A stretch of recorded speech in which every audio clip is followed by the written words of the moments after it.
This is a story of a small assembly company from the Bronx tried to save the Mego toy company and launched their own action figure line. This is the rise and fall of PacToys.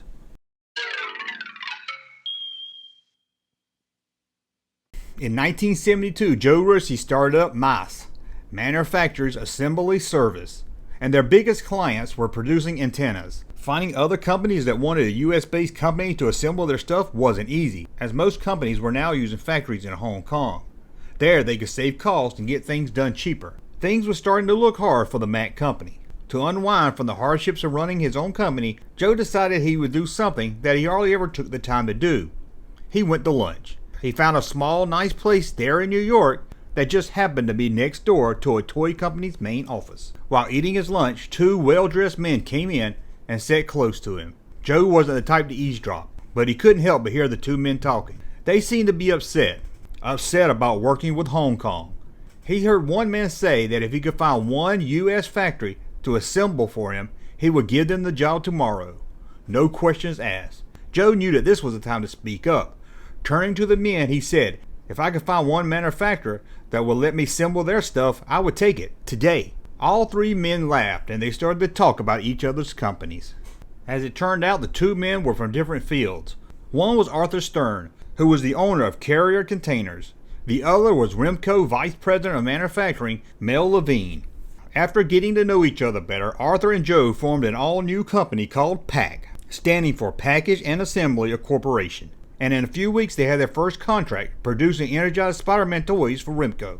As the company was starting to grow, Arthur stepped away to start up his own rack display company, but the PAC company kept moving on. Soon they landed deals with Knickerbocker, Ideal, TriStar, Kenner, Matchbox, LJN, and more, including Mego. PacToys was a mid-sized company with about 2,000 employees, and Joe did his best to get to know each one that worked for him. Every Wednesday his office door was open so that any worker that wanted to talk with him could. When they decided to move the company from the Bronx, he gave all the Bronx employees free bus fare to travel to the new office in New York. He would even hand out $500 in cash to the best line worker each week. Joe's business was successful, and he wanted to help share it with those that helped it become a successful company. PacToys soon started making their own toys, and with 6 factories, he was still able to make his own toys and toys for other companies.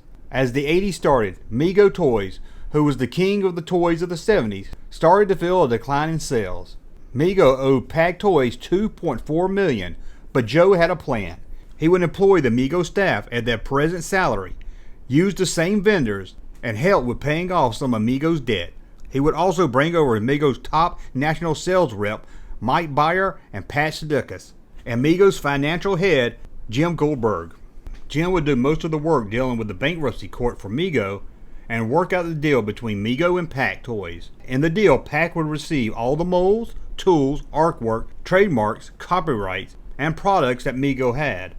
One person that didn't come along in the deal was Mego's chairman, Marty Abrams. He would have no dealings with PacToys. However, Marty and Joe would start up a small toy company called Phoenix Toys that lasted a few years. The first planned action figure line from PacToys, after it had balled up what was left of Mego, was Lord of Lights. Joe came up with the plan of light-up figures after a fishing trip with his kids and watching his kids play with action figures and a light-up glow stick. Joe's plan was to use existing molds to save costs. His first plan was to re-release Micronauts with a new light-up feature, but at the time Micronauts seemed to be a dead line, so using Micronauts tooling, the Lord of Lights action figure line was born. And PacToys had big plans. It would make more than just action figures.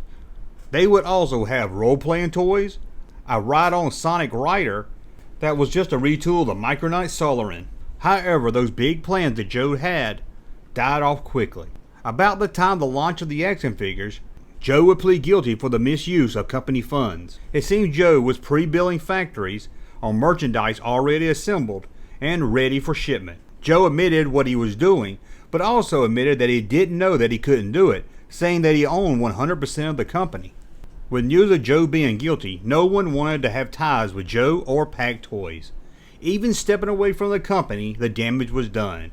What many didn't realize was that Joe and PacToys was the same. PacToys was Joe, and without Joe there was no PacToys. PacToys had become the 116th best run company in Long Island, doing about $40 million a year in the US and another 15 overseas. And almost overnight, it was all gone. Gone with it was license deals for action figures and toys based on the third Rocky film that was starting to hit the market. And the big plans for Lights of the Lord? Those figures hit the store, but not much else did. The planned glow-in-the-dark sword was released but retitled under the name Sword of Isra. In early 1984, they showed off the upcoming Lords of Light at Toy Fair, but by the end of the year, PacToys was gone, as it was gutted and sold off in parts like an old used collection of action figures. And that's the rise and fall of PacToys. I want to thank you for watching. As always, thumb up so I know you like my content, subscribe to the channel, and we'll talk again soon. The Lords of Light collection, each with Sialoom light rods that glow in the dark and the light, each sold separately from PacToys. Hey, Junkman channel popping though. Thank you, sir, for that unsolicited testimony.